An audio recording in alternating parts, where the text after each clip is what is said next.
Hello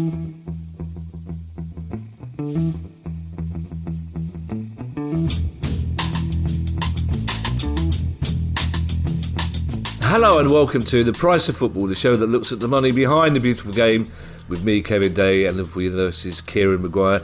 You may have inadvertently heard Kieran say Thunderbirds there, just as we started. I'm not even going to bother to explain what the circumstances of that. I will explain that our lovely Polish neighbours across the road are into their 4th year of building work on the house, and they've just decided... they seem to have an instinct for when the pod starts to get the drill out. So if you can hear that in the background, I do apologise. There's not a lot I can do about that, really. So I'll keep muting the mic every now and again so you can listen to lovely Kieran. Kieran, how are you? I'm good. I'm coming to terms with the 4th night of being top of the Premier League. There won't be many more, so I'm enjoying it whilst I can. Still recovering from Chelsea's defeat on Sunday, where Moises Caicedo marked his debut by giving. And the trouble is, you don't want to come across as being slightly smug about it, because they're Brighton's Schadenfreude will otherwise be becoming talked about too often. Although Todd Bowley will probably try to sign Schadenfreude from Brighton for 50 million as soon as he hears that it's the latest thing associated with the club. I have to say, Moises Caicedo, and let's make this financial, Kieran, because it's the price of football. He didn't look like 150 million quid's worth of player when he came on. And also, as many Chelsea fans said, why do you bring a defensive midfielder on when you're already 2-1 down? Yes. I would, Kieran, complain about the fact that we're not... in the European places like you, because of VAR's inexplicable top 6 bias, but I wasn't at the Palace game on Monday night due to the fact that 6 weeks ago Ali said, wouldn't it be lovely if we had a night of the cricket like the old days? And I got my mate to sort us out some tickets for the 100 at the Oval, and it was only at the end of him sorting out the tickets he said, you do know the Palace game's been moved to Monday night, don't you? So I had a lovely. It's an indication of how much I love Ali that I only thought about it. I less than 15 seconds it took me to make the decision, Kieran, and we had a lovely romantic evening at the cricket, which was only slightly spoilt by her saying, "Put that phone down, stop checking the score, and concentrate on getting me a." And she had 2.5 pints of cider, which is a half a pint of cider too much, which was fantastic, and she complained about the colour schemes of the Oval scoreboard. So it was lovely. We had a lovely time. So we're both happy. It's news day, Kieran. We have a lot of news to get through, so perhaps we shouldn't have spent the first 2 minutes and 55 seconds waffling.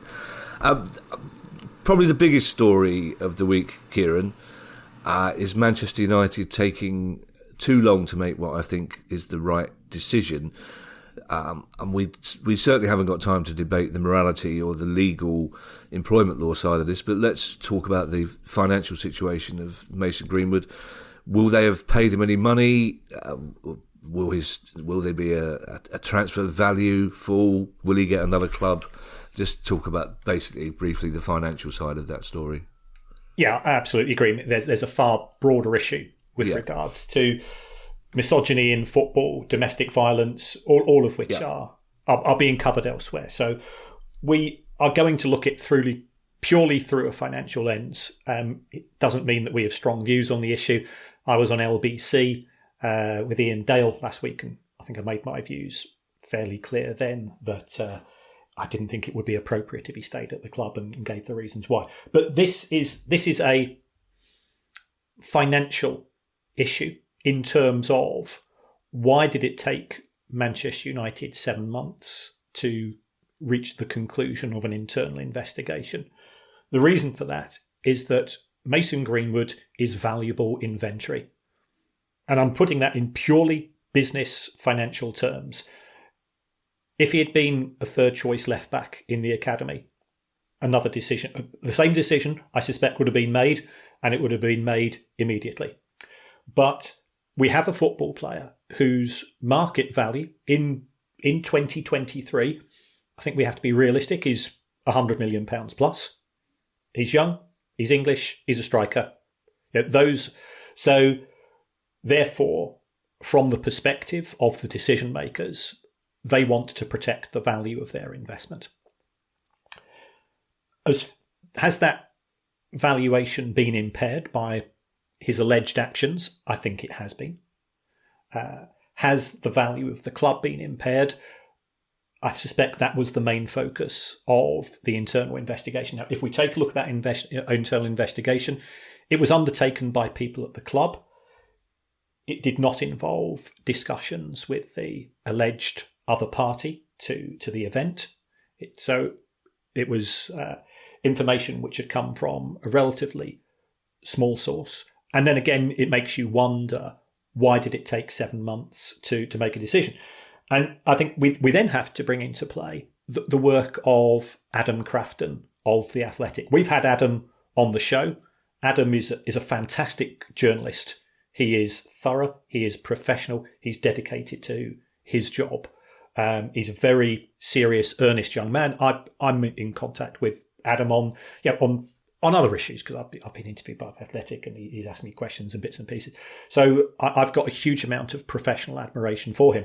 It was he who broke the story last week, or was about to break the story last week, that Manchester United's original intention was to bring Mason Greenwood back into the first team squad.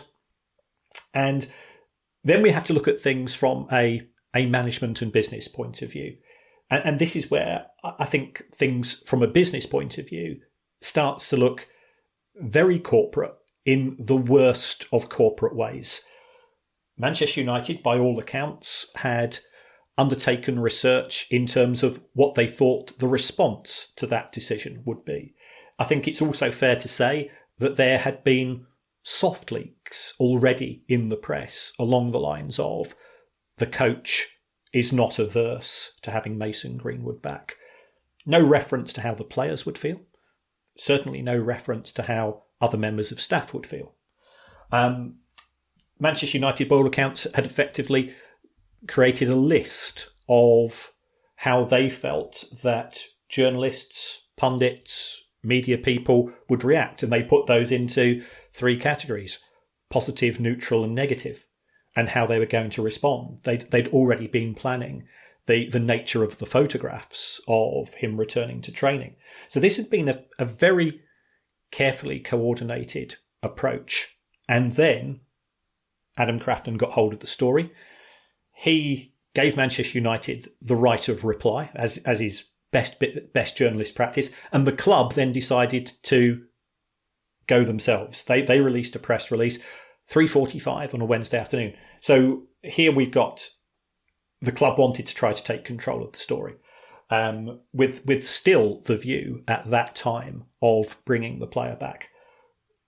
The reaction to that fairly agnostic press release, i.e. the club's been investigating, we've not yet made a final decision, appeared to be, first of all, at odds with what had been reported by Adam Crafton, and the reaction was very hostile. So former players, people who are high-profile Manchester United fans, including Rachel Riley, I think came into that post, they made it clear that they were extremely unhappy with the decision that had been made. My understanding from talking to people in the media was that they'd already sort of planned a video from Richard Arnold. They might have even had a couple of test runs, but it just looked so insincere and it looked so corporate that plan was abandoned. Over the course of the weekend, there was nothing new coming out of the club.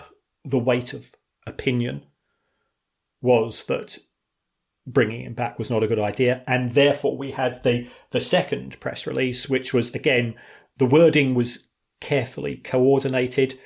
I think there are holes in some of the words, that Manchester United had decided, along with Mason Greenwood, that his career is going to take place elsewhere. So going back to your original point, he is still under contract at Manchester United until June 2025.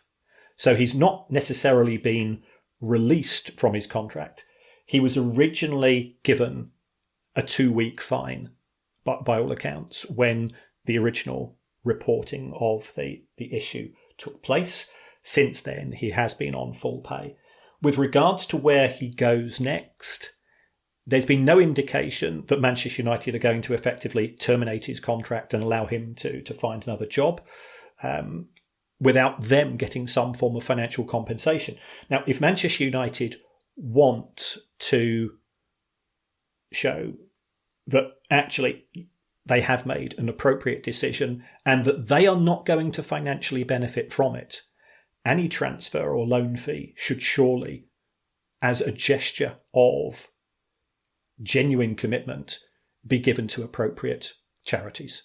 Yeah, for those charities that have to deal with domestic violence against women. And if they do that, I think they can come out of this with a bit more respect which they have lost. Yeah, and when I talk, and here we've always had this discussion that we talk about football clubs. Okay, football clubs do not have opinions. Football clubs do not make decisions. It is executives. So what we have to do here is therefore look at it through the lens of the senior executives at Manchester United. That responsibility ultimately falls with Richard Arnold. How much are the Glazers involved? Is he being made to be their fall guy? Because I find it surprising stroke amazing if this decision has not been run past Joel Glazer first and foremost. But the Glazers are saying, well, yeah, we pay you a lot of money. You're there to take the flak. So could he be sold for a fee? Yes, he could, because he's under contract, and therefore transfer of his registration would normally solicit a fee. Could Manchester United get a loan sum if they decide that they want to accelerate his movement away from the club? Yes, it could. What's going to happen to those proceeds? I think here that the club, again, has a decision to make. And I think there is a right way of dealing with that and a wrong way of dealing with that. There will be people listening to this, Kieran, hopefully in the minority, knowing our listeners and our demographic, who are saying, well, the charges are dropped, move on, nothing to see here. But there's a difference between charges being dropped and being found not guilty. His behaviour, as to give him some credit, he acknowledged himself on Monday, his behaviour is a matter of public record, what he did, how he behaved. So quite clearly, there will be something in his contract that talks about meeting the standards of behaviour required by Manchester United Football Club, which he hasn't done. There were cynical people on Monday who thought the obvious solution would be to sell him to a Saudi Arabian club because they would have different standards to judge his behaviour by.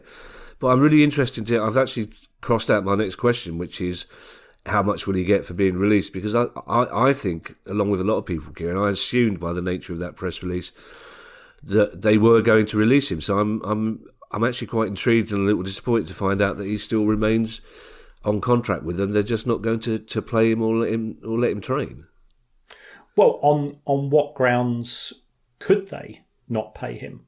Because fair point, I suppose. Yeah. You can be sacked for gross misconduct. If you take a look at the Manchester United press release, it does not say that there has been evidence of gross misconduct. And I think, again, the senior executives at the club, their decision-making has to be called into question. This is Manchester United. This is one of the most famous football clubs in the world, and therefore it attracts a different level of scrutiny and a different intensity of scrutiny with regards to the way that the decision-makers conduct themselves. Should you therefore have somebody from HR do the investigation, or whatever department, it was an internal investigation, why not get somebody with no investment in Manchester United other than that as being somebody that is used to dealing with evidence? Somebody with an appropriate legal background, an independent. Yes, they'd have to pay them, but this is Manchester United. Manchester United are used to paying out big numbers. So I think they didn't think that through particularly well. And then Richard Arnold says, well, I made the ultimate decision with regards to our perception of his behaviour. And again, he's a chief executive. That's his job to do so. He's not from a legal background. So some of the noises which were coming out, especially we've seen information that is not in the public domain. Well, that probably hasn't help themselves very well. If he was not a £100 million player, this would not have taken so long, and this would not be the lead story on the news. And again, there have been some horrific stories in the news in the past few days, and again, we've been glib in the past about we're not cynical. Well, we are cynical. And the release, with regards to what's been happening in a much broader concern about some horrific events in this country, there is this saying: it's a good day to release bad news, and you don't want to think of that about what is a famous and fantastic incident. We've given Manchester United a lot of praise for the way that decisions were made in respect of the conduct of the club during lockdown and so on. Here, I think they've made the appropriate decision, but if I was assessing management, I wouldn't think I'd have a very positive assessment of them here. Well, Kieran, you mentioned one of our favourite words, independent. Let's add it to probably your favourite word of the moment, Kieran, regulator, and say that the Premier League in general, the clubs in it, are against the idea of an independent regulator, and yet on the quiet they are proposing things that we think an independent regulator would absolutely do, and the Premier League has proposed a protocol this week which I think Tracy Crouch would fully approve of. Yes, and again, this will have come about as a result of the most recent meeting. So Premier League executives do speak. Those meetings are private, as you would expect to be for any major organisation. Those meetings also leak messages because the nature of the relationship between football executives and the media. Nothing in football is private where sleuth Maguire is involved. Maguire finds out. That's all. If anybody in football is listening to this, you need to get yourself into a giant safe if you want to have conversations, because otherwise Maguire will find out. Well, on this case, it was nothing to do with me. You've got to give credit. I gave a lot of credit to Adam Crafton, Sam McGeaney at the Financial Times. He does a really good job there as well. And this is with regard to the introduction of protocols on how to get rid of an owner, divestment protocol, which again sounds like a very good 1980s band who would appear on the John Peel show.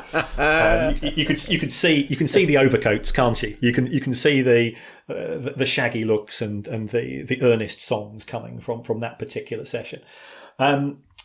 It looks as if, and ultimately this has to be codified and go through the hands of lawyers and so on. It looks as if they are concerned about what happens in a similar issue to Abramovich. But also, as well as having a more formalised exit route as far as club owners are concerned, the rules with regards to who can be allowed to acquire a football club, I think those are in the process of being beefed up. The disqualification events are going to be broadened in terms of people with a history of a broader range of criminal events, corruption, fraud, tax evasion. I think they will find it more difficult to become club owners in the future.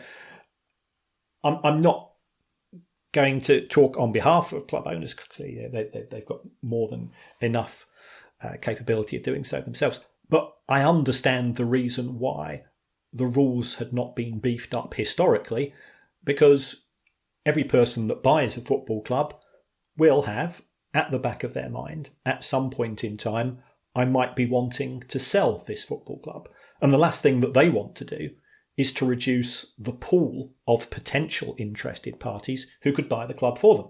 So that's why there has perhaps been slower movement than one would have liked with regards to the protection of the game from people with whom we might feel uncomfortable as being the guardians and the the people who are responsible for the football clubs that we as individuals have such a huge affection for. So I think it's a positive step by the Premier League, and they should be given some credit for that.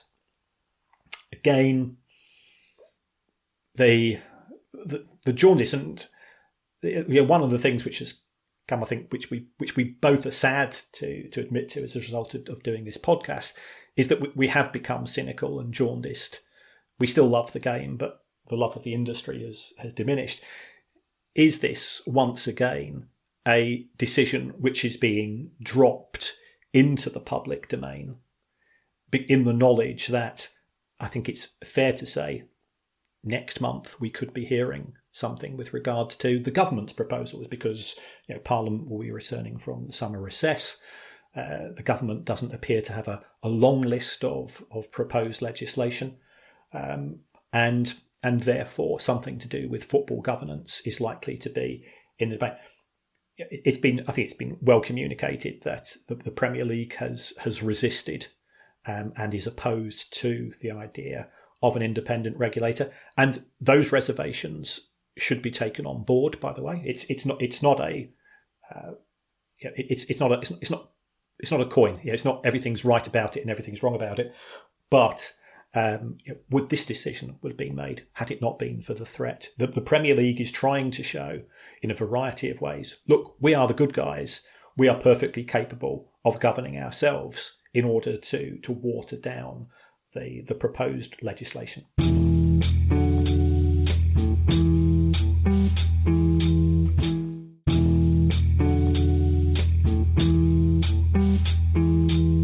You can put your mind at rest, Kieran. I haven't become cynical and jaundiced because of doing this podcast with you. I was well along the road to cynical and jaundiced. I'm a stand-up comedian. It's basically my default setting. I almost feel sorry for Premier League clubs in a way, though, Kieran, because they've decided that they're going to come up with a protocol which could actually see them forcing bad owners to sell. I mean, it's difficult to see how they would actually enforce that. But everything they do between now and the advent of an independent regulator will be seen by most people as an attempt to not have an independent regulator, in a sense. You kind of guess that this is not a decision they would have made 2 years ago. So it does seem it's all part of this plan to say, look at us, we're grown up, responsible, we don't need a regulator. And I think every decision they made is viewed through that prism now, isn't it? Yes, and again, going back to the Manchester United story, to a certain extent, you're damned whatever you do. Yeah. So it's a very awkward situation, but perhaps it could have been handled a lot better. And I think that's sort of we're taking sort of a viewpoint here. If in 5 years or 10 years' time, we've had to pack up the show because the Premier League's made a series of fantastic decisions which have impacted upon the business side of football. Absolutely fantastic. So, you made a good decision, keep doing it. Yeah, if in 10 years' time we've had to pack up the show, Kieran, it's because we'll have been put into a home by our respective partners. Essentially, we'll be singing Sex Pistols songs around the old piano. It still seems odd, Kieran, in this day and age, to see a not worth £115 million player like Moises Caicedo take to the pitch in a shirt with no sponsor. Although I have to say that Chelsea badge, the gold one, looks quite snazzy. But it is odd to see Premier League clubs with no sponsor, Kieran, and it doesn't look like the Chelsea shirt front is going to be having a name on it at any time in the very near future, does it? Yes, and people ask me what makes a football club overperform or underperform, and I look at it through a sort of a business lens. And to me, the success, and this applies to, I think, to us as where we are as individuals in our lives, and so everything comes down to three things. It comes down to resources, it comes down to opportunities, and it comes down to the quality of decision making. And you can look at your own life in terms of why am I here today? And those three issues have probably been some of the biggest contributors.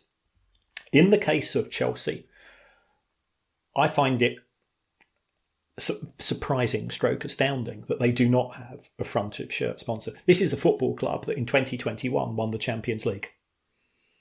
And a front of shirt deal is worth, even, I appreciate they're not in Europe this year, but you would expect it given the extent of the Chelsea fan base and the success they've had, especially in the Abramovich years, which has led to the expansion of the brand of the club. We're talking somewhere in the region of £40 million. To look at the timeline of events, they were apparently, 3 decided to drop the sponsorship. They were supposedly to have an agreement with Paramount Plus, the TV channel. That was red-carded by the Premier League because the Premier League has a TV deal for the United States with another channel. So that was seen as being competitive. But Chelsea should have known that. So, why did they get so far down the line? Comes down to, opportunities, resources. It comes down to decision-making. Causes you to call that into question. Then, supposedly, they were also involved with stake.com. And we've said, we're not the biggest fans of crypto, but I've always said it's actually potentially got a really good place. It's just not an investment. Stake.com, an online crypto casino based in the Netherlands Antilles, that's not great. And I think there was pressure from Chelsea fan groups. We don't particularly want to. So again, part of me says, well, fair play to the club for listening to the fans. The other part of me says, how again did you get this far down the road? They're now being associated with an organisation called Infinity Athlete. And if this is going to be a £30 to £40 million deal, then that is the market rate. I have no issue with that. That will be assessed by the Premier League Fair Value Committee. But this is an organisation which itself, when you start to do a bit of background checking, it's only just been set up. Its revenues are somewhere in the million of, I think somebody said to me, $12 million. And you go, well, how can a business which is only bringing in $12 million afford to pay out £40 million, which is $50 million in the form of a sponsorship deal? So it all just seems a bit messy. And I think this isn't a football show. If you're messy off the pitch, and that's messy with a Y, not an I, then you become messy on the pitch, and that's what we're seeing. And you can, Chelsea have had a moderate start to the season, and they look like a collection. It's a bit like a band going into a rehearsal for a first album, and everybody's playing slightly different melodies, and it might come together. It might become Unknown Pleasures for all we know, but at your first rehearsal, and again, you would have thought that the club would have been further down the line with things on the pitch as well. I quite like the idea of Mauricio Pochettino trying to manage Peter Hook, recording the first album. Only one of them would come out. I think, Kieran, it's not only Chelsea fans who would be wondering why, wherever they are in their current development as a team, wherever they are in terms of European football, they are a global football brand. And I think there will be people that are surprised that their door isn't being beaten down by big brand names. It seems odd, that one, Kieran. I think you could say the same about Forest as well, but Chelsea in particular. It's kind of like Milan or Barcelona not getting a sponsor. You'd think there'd be plenty for them to choose from. I think there are plenty to choose from. So therefore, what could be the barrier? I think the barrier could be price. And we don't know what Chelsea are asking for. Are these potential sponsors saying, well, we'll pay you for £40 million if you're in the Champions League, but we're going to give you 25 because you're not playing in Europe at all, and therefore you're being seen once a week as opposed to twice a week. And Chelsea was saying, well, we should be in the Champions League, and then price is always an issue. That's the reason why players move or don't move, as we saw with from your point of view with Michael Olise. Crystal Palace offered him a contract, which he thought, this is a fair contract. I know the club. I like the coach. I like my I like my colleagues. I'll stay. But money also had something to do with it, and this is the price of football here. The price of sponsorship would have been a key issue. Chelsea are. I think they're reluctant to release away kits or put them up for sale because they do want to be in a position where there's a sponsor's name on, and sort of talking to people.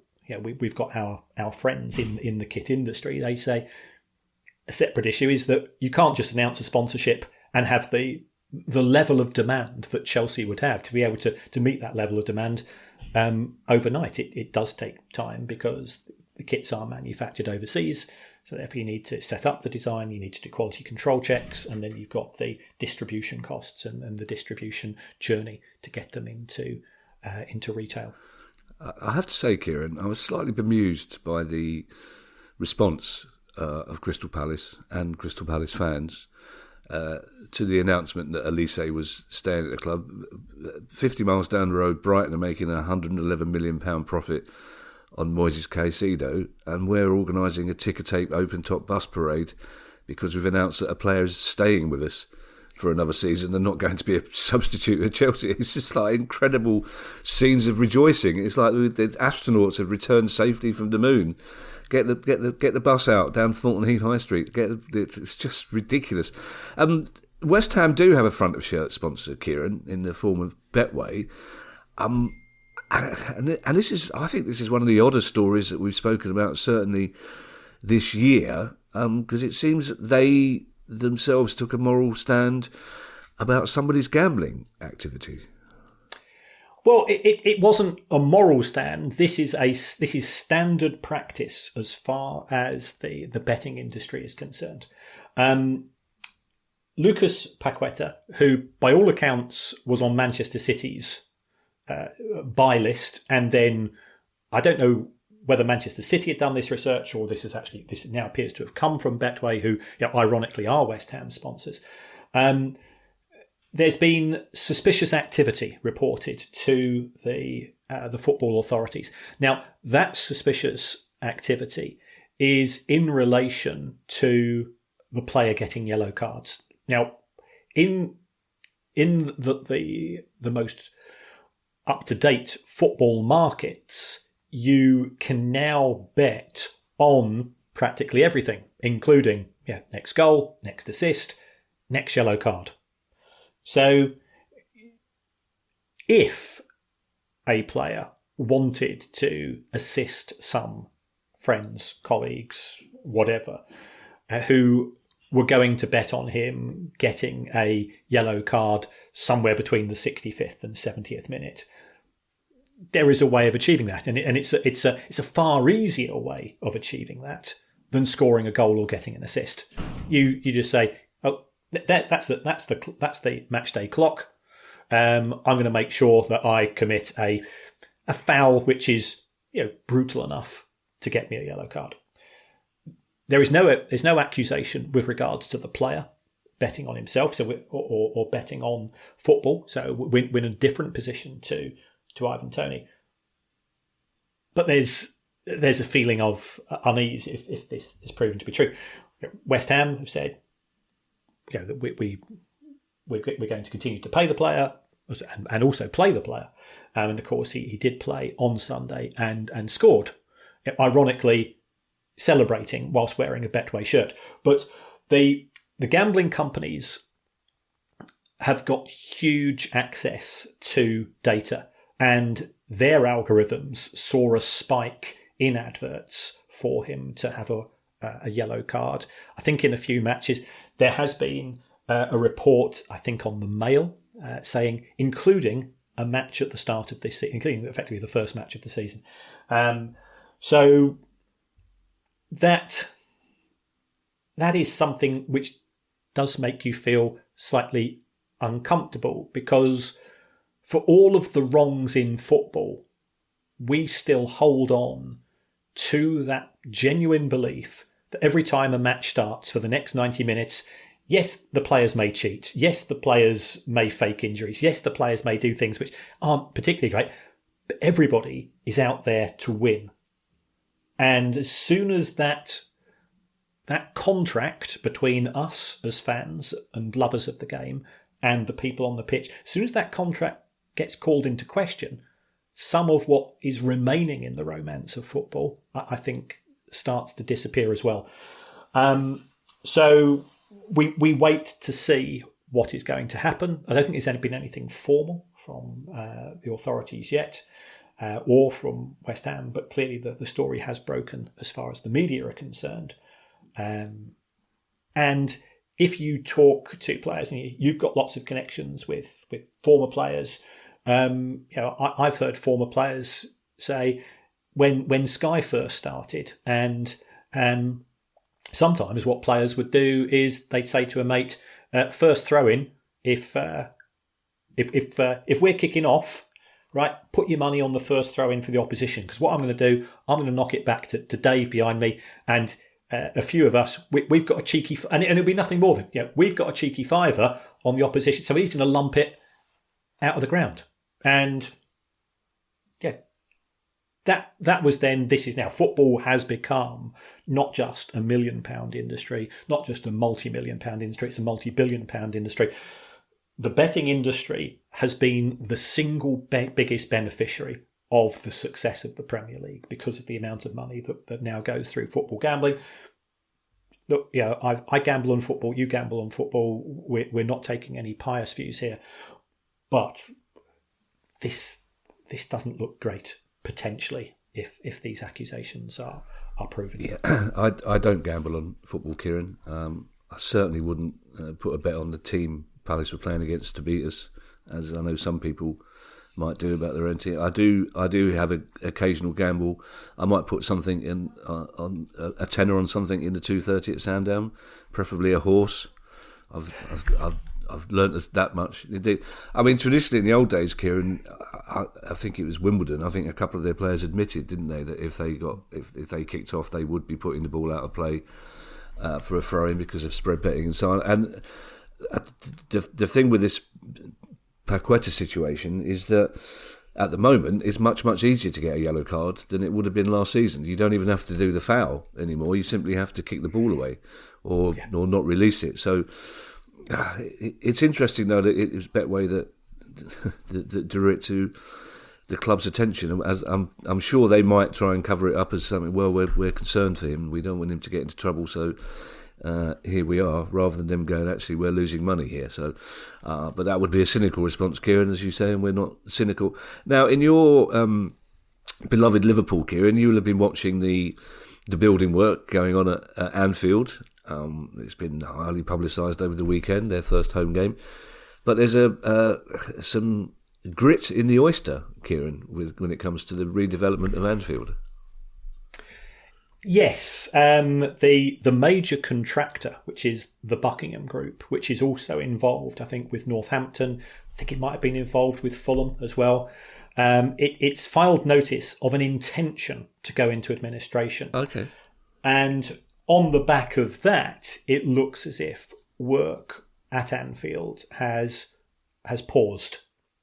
Now, Liverpool had their first home ground at Anfield on Saturday against Bournemouth. The intention was, I think, in an ideal world, they would have had a test match already to check that the ticketing system works, the communication systems work, the toilets work, and everything else that you would do, perhaps in a pre-season friendly. That wasn't achieved, but they were looking for a sort of a gradual ramp up to be able to host matches in a capacity of 61,000. There were less than 50,000 who attended the match against Bournemouth, which Liverpool won. How long this is going to take to resolve is unknown. As far as Liverpool's owners are concerned, I would say that they are fiscally very, very cautious organisation in the way that they conduct themselves. And also, they would have put first and foremost health and safety issues in terms of fans accessing the stadium, making sure that everything was appropriate. And they've not been able to do that, clearly, due to the lack of progress in terms of the development of the game. So what is the cost to the club? Well, on the sums that I did, Liverpool normally make around about £1,600 per fan. Now, if they are unable to increase the capacity from the 50,000 who attended the match at the weekend, because it's not just the extension, it's the fact that there's sort of link ups between the extended stand and where people were able to sit last season. We're probably looking somewhere in the region of 18 to 20 million pounds as a loss of matchday revenue. Ideal world, even if the Buckingham Group go into administration, they can then come out of administration, they can complete the work, and we could be having a full Anfield in a month or two. There are financial consequences for the club. Again, my viewpoint of FSG is that they, being the cautious people that they are, they won't have counted their chickens too early with respect to this additional income. But they want to be competitive.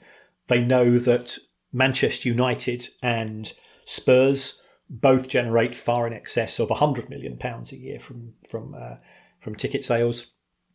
Arsenal will do that this year because they're back in the Champions League, and with the increased complexity of the new UEFA financial and sustainability rules, it's essential that Liverpool are competitive with that.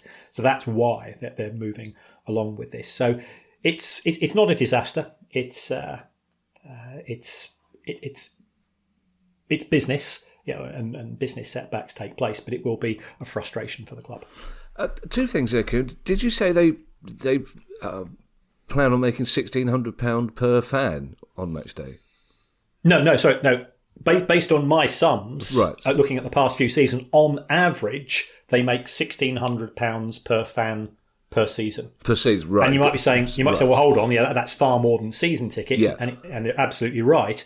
But by the time you take into account, in order to get a match day ticket, and Liverpool's pricing strategy is an intriguing one. I mean, presently, the capacity of Anfield's 54,000. They've only got 27,000 season tickets because they encourage people to become members. So you've got to go and pay quite a significant membership fee, which gives you the opportunity to go into a ballot for individual match tickets. So they're making money from the membership fee and the tickets. And then there is the fact that hospitality costs are very, very high because it's Liverpool and they're a club in huge demand. So, when I talk about that average of 600, people say to me, hold on, my season ticket's only 700, 800, whatever it's going to be. It's because the prawn sandwich munchers are paying thousands. But on average, it works out as 1,600. And is it standard financial practice to give notice of administration rather than just go in announcing that you've gone into administration? It is something which is becoming increasingly common. It's for a large organisation, what senior management do not want to be accused of is wrongful or fraudulent trading. So if you know that there's a genuine struggle with the ability to fulfil contracts, especially in an industry as precarious as construction, then what you're effectively saying to suppliers is, we're not going to be ordering anything from you for the next few days. The reason for that is that we probably expect to go into administration. Now, it could be that there's some form of rescue plan which manages them to alleviate that. It could be that they're sort of doing a call. Look, we're in a mess. Anybody that wants to buy the club, to buy the company, come and see us now. And if we can sort out something without having to go in through a formal administration process and all of the costs of having an insolvency professionals, then that's one way of addressing it.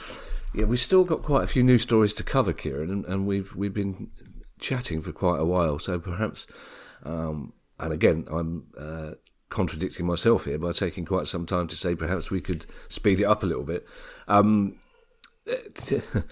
Talking of ticket prices, I mean, things are looking a bit more exciting on the pitch for Spurs fans, but they're very unhappy about how much they're having to pay to see it.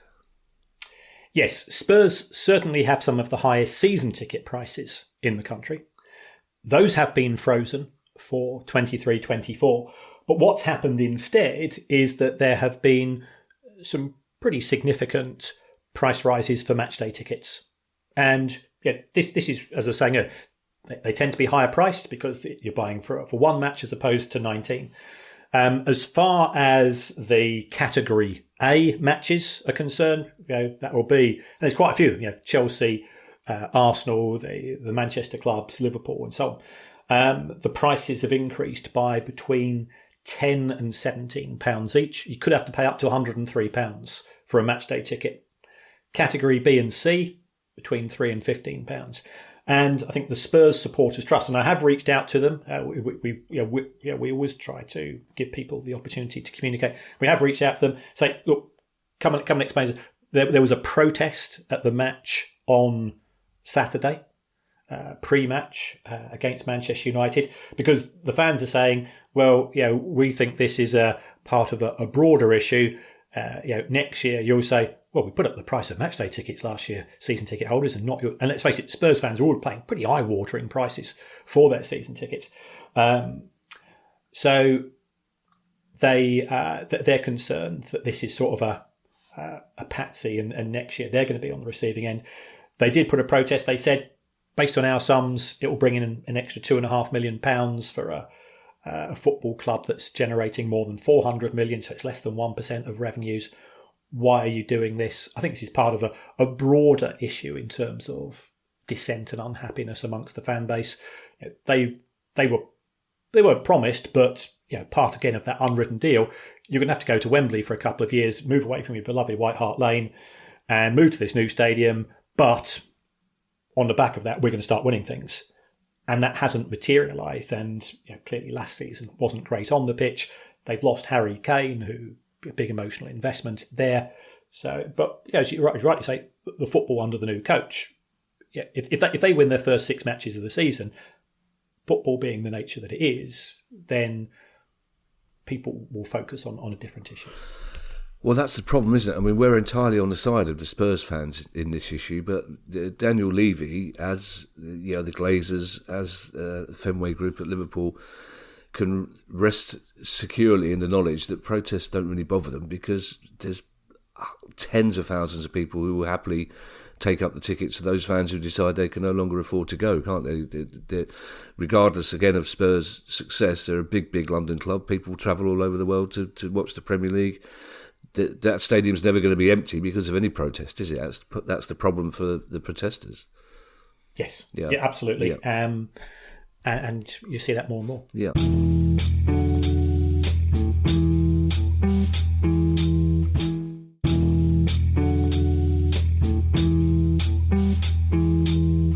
Leeds United are out of pocket this week, Kieran. Yes, they've been given a £150,000 fine by the Football Association with regards to homophobic chanting against Brighton in the match last season, 2-2 draw. Right, obviously, I've got skin in this. I'm a Brighton fan. I've been watching us for 50 years. I've been putting up with 50 years of homophobic comments, some of which are pretty unpleasant. So the FA and the Premier League, I think they are trying to take a harder line on this. What we've historically done as Brighton fans, I think to a certain degree, is it depends upon the nature of the comment. So if somebody chants, "We can see you holding hands," our response is, "You're too ugly to be gay." And then the opposition actually normally, they'll normally go, "Yeah, okay, fair enough," and they'll be a bit and that shuts them up. But if I was, my sexuality is an irrelevance here. If I was 16 or 17 and gay, would I feel uncomfortable? Because what are they effectively doing by making such a charge? They're trying to imply that your sexuality makes you a lesser person, and I think that's what the FA is doing. At the same time, some of the things that Brighton fans chant appall me. Poverty celebration when they go. I think you don't understand the town or city in which you're talking about. Yes. So, it's not taking a moral high ground. And I wouldn't want to see football anaesthetised either. But there is a line which is appropriate and inappropriate, and where that line is, I think, has shifted. It's far worse, I think, when individuals come up to you after a match and say some pretty robust things with regards to your sexuality. So what should be the appropriate action? Leeds United have got a proud and fantastic LGBT group. I don't know what their view is of this, but if it's now going to be hitting the club in the pocket, then ultimately it's hitting the fans in the pocket indirectly as well. So that's where we are. Kieran, in a kinder, gentler future world, we will have some good news for Reading fans, but unfortunately that world isn't here yet, so we've got the opposite. Yes, so they have had a 3rd points deduction with regards to, it tends to be not following business plan. In this particular case, it's only a 1 point deduction, so it's symbolic as much as anything else. But there is a further suspended deduction of 3 points with regards to the failure to pay wages on time. And this is something which we were seeing too often as far as football was concerned over the course of the last year or two. I think what was interesting is that the owner has been fined as well. So the EFL are firmly, many fans, and I think we're sympathetic to say that, why should we as fans who, we give our body and soul to the club, we give them support, we travel up and down the country, we try to make a contribution, vocally and with affection and love towards the club and the players to try to inspire them, and then somebody who owns the club hasn't paid the wages and you get a points deduction, which increases your chance of relegation, reduces your chance of promotion and so on. We suffer. So I think what was interesting is that the EFL have given a fine to the club owner. We've had somebody on Reading on about the owner in the last month or two.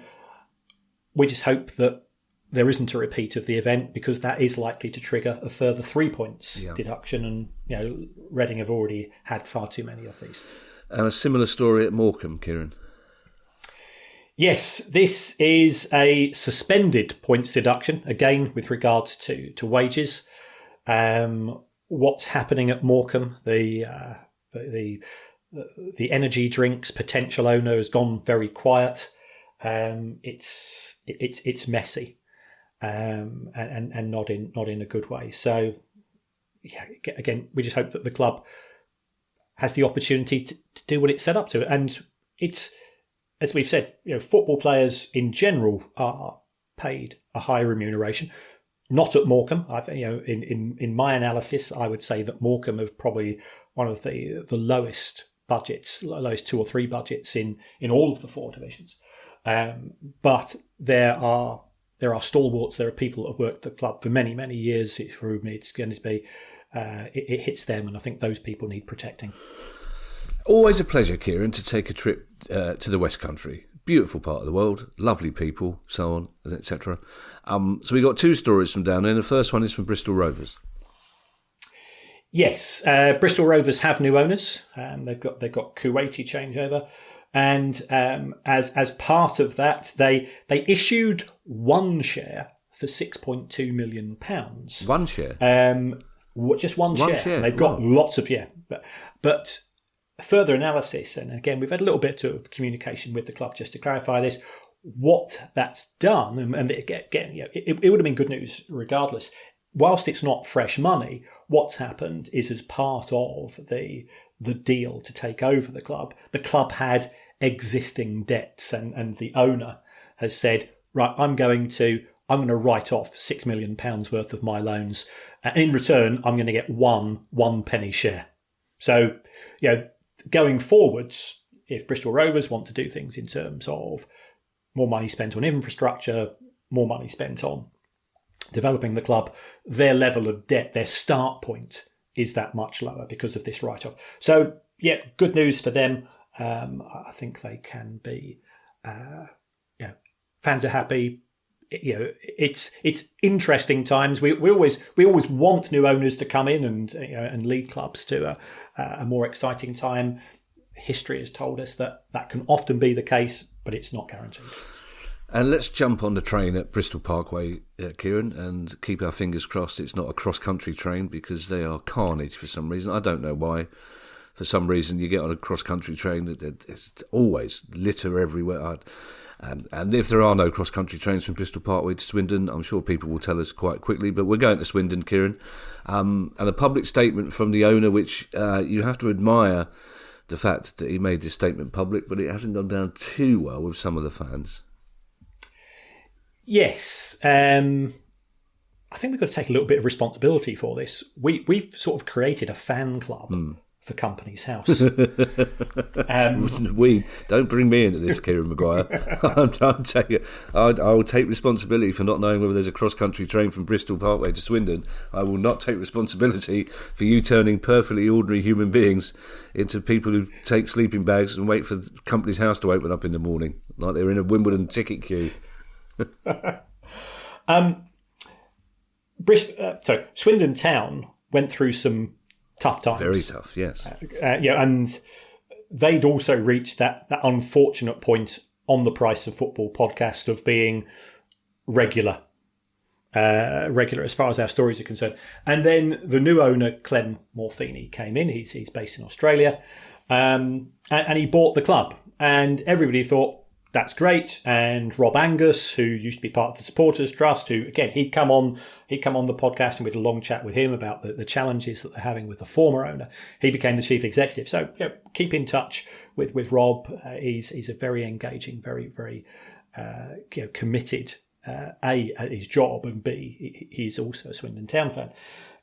But what started to come out was that there appeared to be some people who were owning shares who people weren't aware of. And, you have a relationship with the football club. And if you had a previous relationship which was not based on trust, which was sour in one way or another, what you don't want is anything which might indicate that would be repeated. So some of the fans did an investigation. Again, the Supporters Trust, they said, what's going on here? What are these people? So Clem Morfuni, and I think he's in a slightly unfortunate position here because he's on the back foot. He's having to respond. I think there's a good case for being proactive. What he said is that as far as the level of due diligence that he undertook when he bought the club, he hadn't managed to do as much as he wants, and he had to take some things on face value. It's exactly the same if you buy a house and you don't have a survey done. It's effectively, as we say at Brighton to Chelsea, Caicedo sold as seen. And you take what you get. Yeah. And he said the level of financial mess was much bigger than he envisaged. He didn't have the immediate resources to deal. I think there was an outstanding loan which needed to be paid back very quickly, and therefore he's had to go to other parties. That wasn't communicated necessarily, and now the fans are saying, well, who are these other people? They're starting to do some of their own research. Sometimes the things that they reveal aren't necessarily great. So the owner, first of all, the positives is that he has addressed the issue. He said, right, this is what I've done. This is why I've done it. I think going forwards, I think ideally, if he can become the sole owner and there's no other complications, then there's not an issue. But whilst there's that little bit of uncertainty, you can understand the reservations undertaken by the fans. Yeah, I thought it was very interesting that those people who are listening who haven't read the press release, the statement, which I'm sure is a lot of you, where essentially he said if he had 2 days to buy the club and if he didn't buy it, the club was going to disappear. So he thought he was doing the right thing, which of course he was from Swindon Town's perspective. But as you say, he didn't have time to discover that there were outstanding debts and outstanding issues with shares, etc. So I thought the tone of his press release, this statement, was absolutely right. And I thought the tone of the response from the Supporters Trust was very good. It was very polite and very fair. But essentially, they're asking, what else are you not telling us, basically? Because Clem Morfuni, who seems like a decent chap and who seems like a decent owner, has tried to be open and honest. But anything that puts a seed of doubt into fans' minds, especially, as you say, after the trouble, the 3 years they had of terrible trouble with previous owners, I think Swindon fans are probably safe in the knowledge that they have an owner who is does have the best interest of their club at heart. And we can't all say that. Southend United fans certainly can't say that, Kieran. And that glorious day we spoke of in the future, the sunlit uplands for Reading fans, I'm afraid that's not your day either for Southend, is it, Kieran? No. We've not been on Price of Football for 2 months. Gold Star that fans like to award with themselves isn't coming to Roots Hall at present. And this is to do with the academy. It looks as if effectively Ron Martin has shut down the academy without formally telling people. So, kids are expecting to get phone calls and so on. Nothing's happening. It's further reflection of resources, opportunities, decision making. If you've got one person constantly making decisions at an organisation which are not in the interests of the organisation, then you've got problems. Yeah. Not a brilliant week, Kieran, for the Lionesses, England's women's team.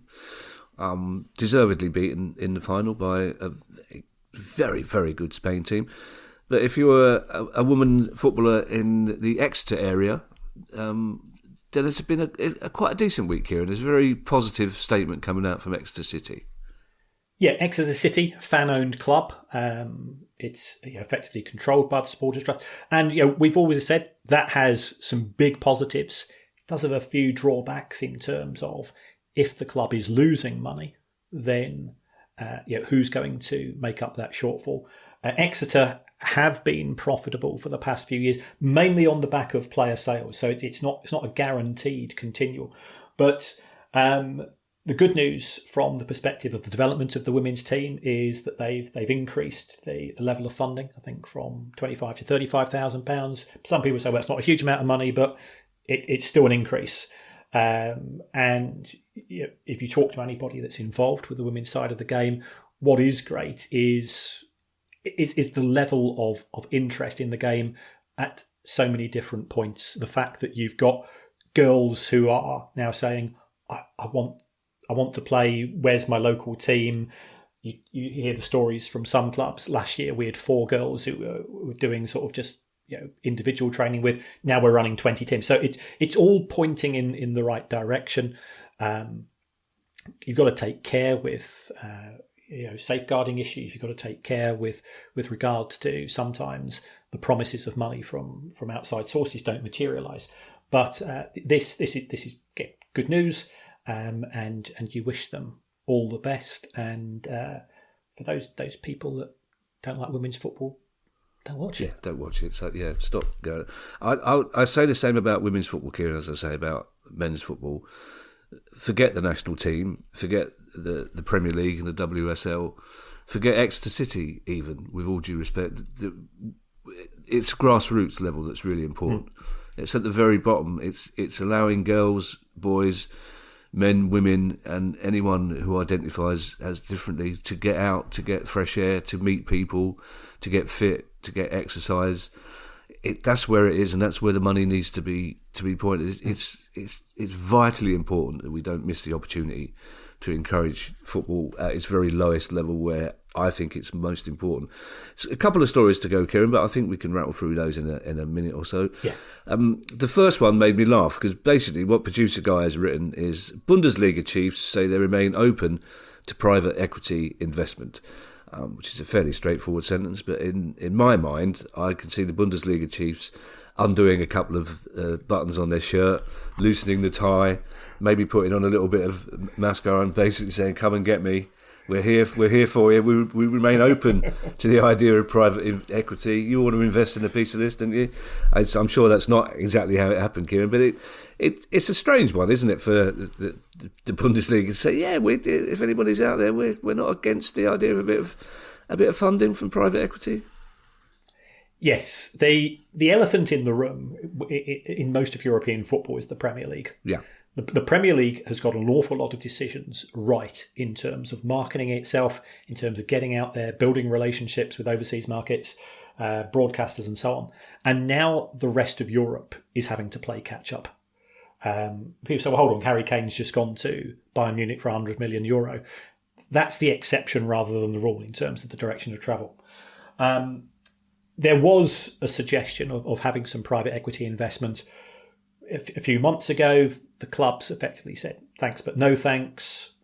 But the hard truth is that if German clubs want to compete for European prizes, and there haven't been too many recently, I love German football. You love German football. We love German football culture. We would love to do the Price of Football live in Berlin. For me, that would be the ultimate. So now we're doing the come and get me now. Okay, we're loosening the top buttons on our shirt collar, saying, "If you're listening, Germany, we'll go if you want us, only if you want us." It's my favourite city. Oh, Berlin's a brilliant city. Anybody who gets a chance to go to Berlin and to go to Union Berlin as well, it's what a fantastic experience that is. So how does the Bundesliga move forward? Well, you can grow organically, but in which case you're going to be playing catch up with the Premier League from even further behind.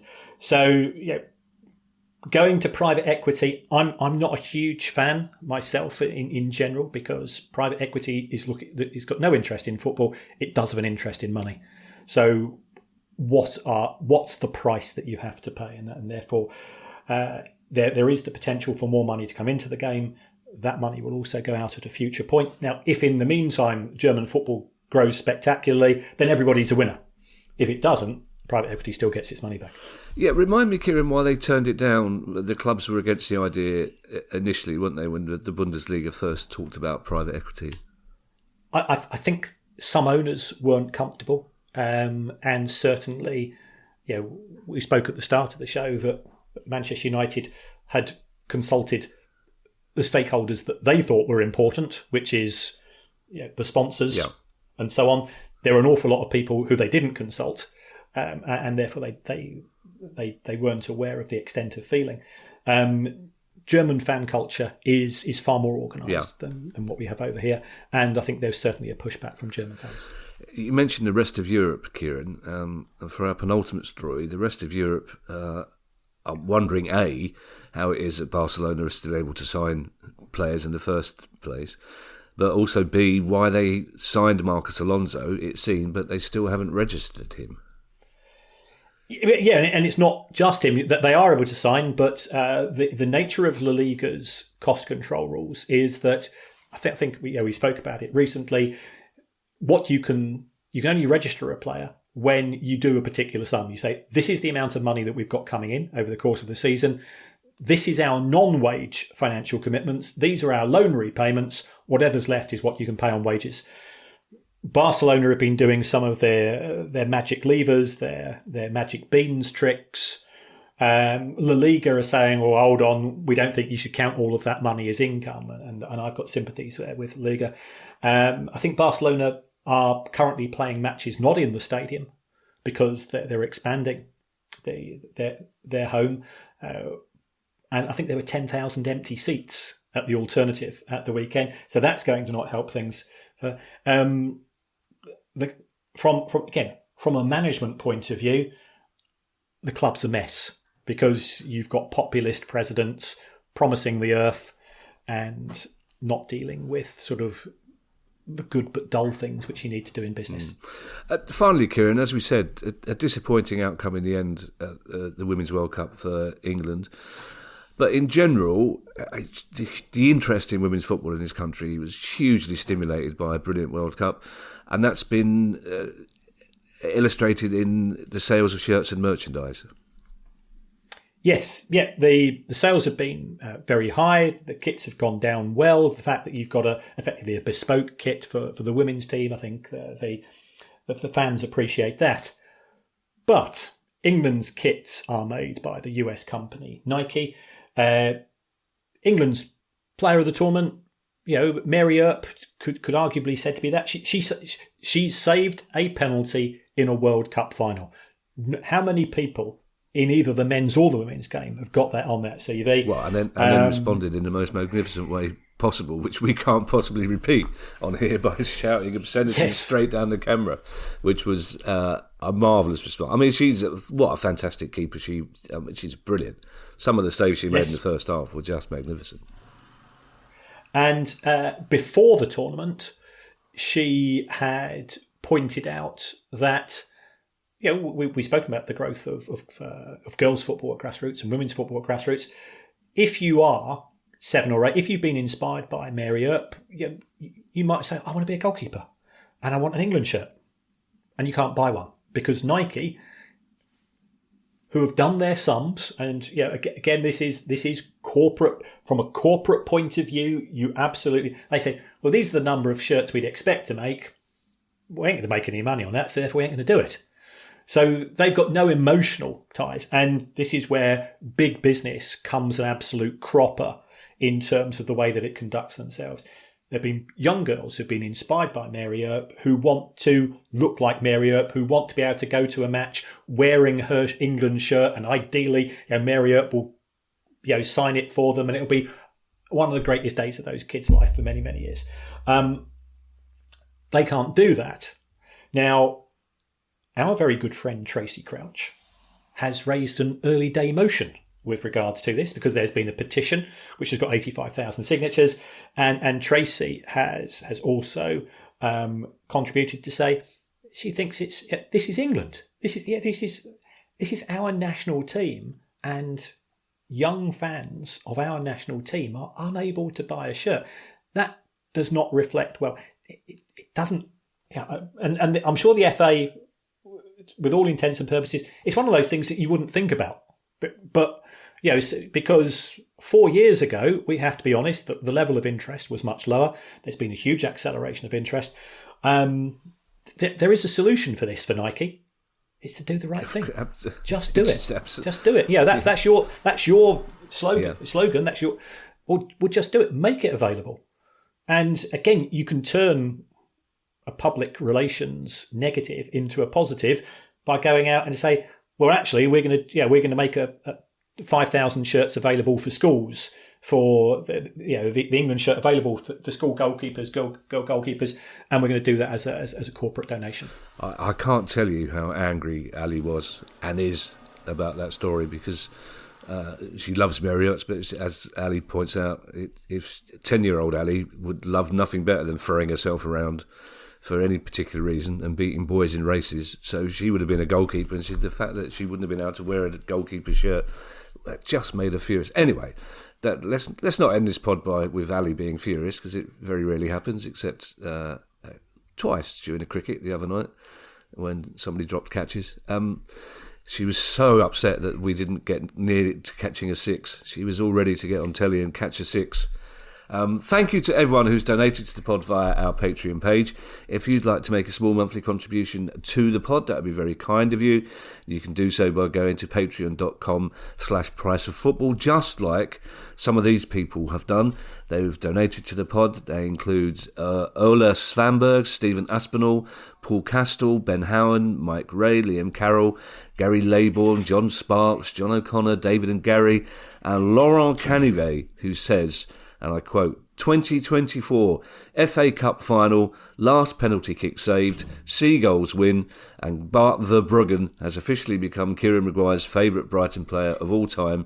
It's written in the spreadsheet, and the fact that I read that out just goes to show what you get if you contribute a small amount of money to our Patreon. But I'm assuming that Laurent is one of our ultras, that he's paid the top £5, because I wouldn't have read it out for less than £5, Laurent.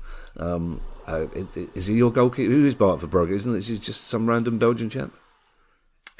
He's our backup goalkeeper. Oh, I see. We sold our fourth choice goalkeeper to Chelsea for £25 million, and we brought in Bart for less. If you'd like to join those people, as I say, that would be very kind of you, and you can do so by going to patreon.com/priceoffootball. If you have a question you'd like answered on the show, email us at questions@priceoffootball.com. And if you'd like to pre-order our new book, Unfit and Improper Persons, An Idiot's Guide to Owning a Football Club, or one of our other books, or indeed a Price of Football t-shirt and some brand new merch which is on the way, then you can go to our new look website at priceoffootball.com. We'll be back on Monday with our questions pod, and in the meantime I shall hand you over to Mr. Kieran Maguire for his customary farewell. Well, thank you to everybody who supports us on Patreon. It's very kind. We're genuinely touched by your level of support. We will be having our Discord debut next week. Kevin and I, we've not practiced it yet. We are slightly concerned, not as concerned as producer Guy, who is insisting that we do. But I think we'll be available for I think it's the 31st, 30th, 31st, 7 o'clock. 31st of August, 7 o'clock. So we will be sending out joining instructions. As Guy says, it's like getting management consultancy for nothing from two idiots. What more could possibly go wrong? If you are coming on to that discussion, don't ask me for any management advice. For the love of God, I'll tell you what my favourite Palace kit is, but I'm not going to give you management advice. There's another way you can support the show, and that's to give us a review on your app. And by all accounts, it doesn't matter what you say. It's sort of the number of reviews helps us as far as the algorithms of Spotify and Apple and so on. You could even say you would rather have the show presented by Mick Harford, who, good luck in your battle. Mick's been very open about his prostate cancer, which is a huge issue for men. We both got too many friends at too many stages of that condition. And Nish Kumar.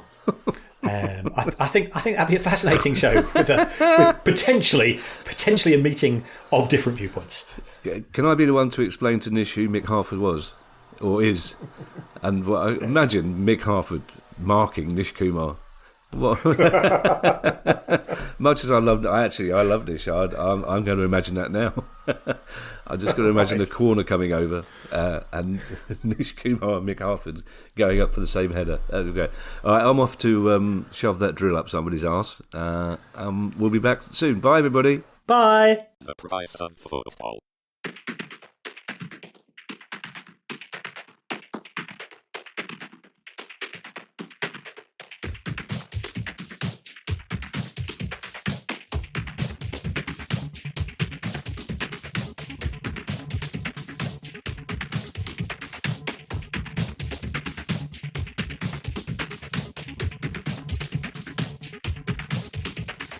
The price of football.